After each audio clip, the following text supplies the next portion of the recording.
안녕하세요. 책사랑방입니다. 오늘도 반갑습니다. 마음이 꺾일 때 나를 구한 한마디.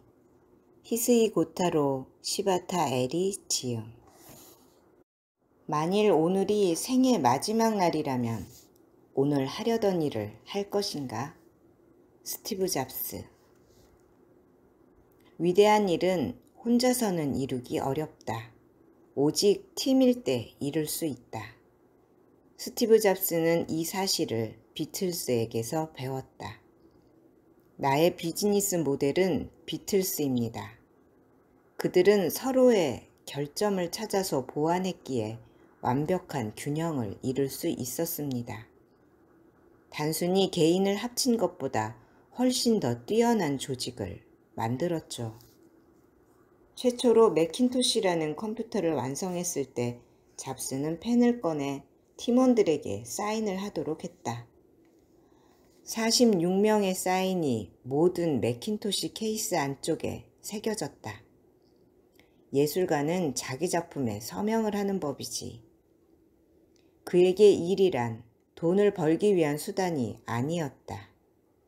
팀원들과 함께 세상에 충격을 주는 행위였고 이 행위로 탄생한 결과물은 작품이었다. 컴퓨터 내부는 밖에서 볼 수 없지만 잡스는 눈에 보이지 않는 곳까지 아름다움을 추구했다. 물론 반발하는 엔지니어도 있었다. 속을 들여다보는 사람은 아무도 없습니다. 그건 무의미한 일입니다. 그래도 잡스는 굴하지 않았다. 최대한 아름답게 만들어주게. 케이스 안쪽 보이지 않는 곳까지 말이야. 뛰어난 가구 장인은 아무도 보지 않는다고 해서 캐비넷 뒷판을 조악한 판자로 만드는 짓 따윈 하지 않는다. 밤에 속 편하게 자려면 아름다움을, 품질을 하나에서부터 10까지 완전히 꿰뚫고 있어야 하네. 잡스는 늘 이렇게 말하곤 했다. 가장 아름다우면서도 최고로 좋은 품질의 제품을 만들려는 그의 집착은 아이폰을 제작하는 과정에서도 빛을 발했다. 아이폰이 완성되기 직전 최종 마무리 단계에 들어간 어느 날 잡스는 문득 깨달았다. 아이폰은 디스플레이가 중심이 되어야 해. 하지만 지금 이 상태로는 케이스가 디스플레이를 방해하는 꼴이야. 하지만 이런 막바지 단계에서 사양을 변경한다면 시간과 돈이 막대하게 들 수밖에 없었다. 거의 모든 부품을 새로 만들어야 하기 때문이다. 중요한 결함이 아니었으므로 보통의 회사라면 그대로 제작했을 것이다. 하지만 잡스는 좋지 않은 부분이 있을 때 그걸 무시하고 나중에 고치면 된다고 생각해선 안 됩니다.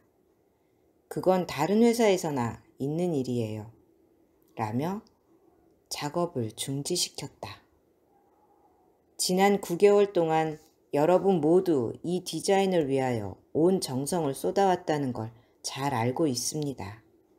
하지만 다시 원점으로 돌아가기로 했습니다.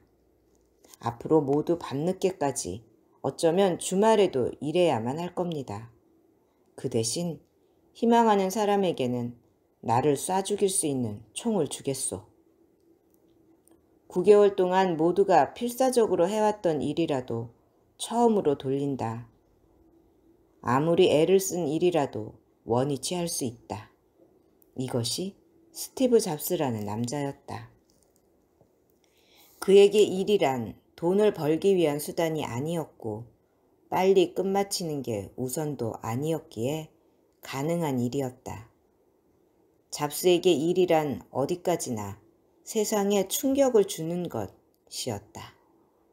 그러기 위해서는 마음이 시키는 대로 하지 않을 이유가 없었다. 시간을 거슬러 올라가 1985년. 스티브 잡스는 실적 악화와 경영 수완에 문제가 있다는 이유로 본인이 창업한 애플에서 내쫓기는 신세가 된다. 애플에서 쫓겨난 잡스는 그 굴욕감을 토대로 새로운 회사를 세우고 고성능 컴퓨터를 만드는 등 연달아 제품을 세상에 내놓았다. 하지만 그 모든 제품에서 실패를 맛본다. 나는 패배자인 채로 실리콘밸리에서 도망치려고도 생각했습니다. 하지만 나는 이 일이 좋았습니다. 애플에서 쫓겨났지만 일에는 실증이 나지 않았습니다. 천재로 태어나는 인간은 없다. 몇 번씩 좌절하더라도 극복하려고 하는 마음이 천재를 만드는 것이다.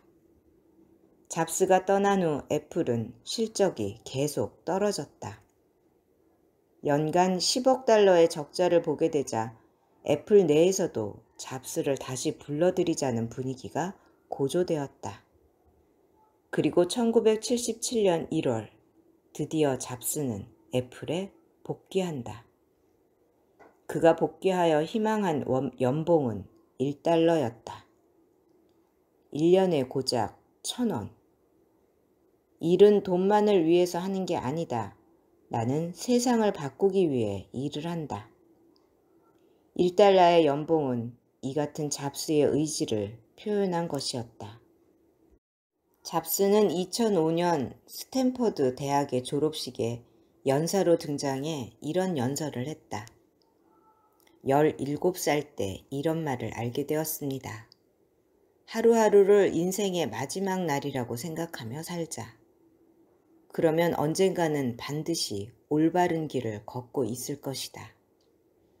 그 말은 강렬하게 제 인상에 남았습니다. 그날부터 33년간 나는 매일 아침 거울에 비친 나에게 질문을 던졌습니다. 만일 오늘이 생의 마지막 날이라면 오늘 하려던 일을 할 것인가? 노라는 대답이 계속된다면 뭔가를 바꿀 필요가 있습니다.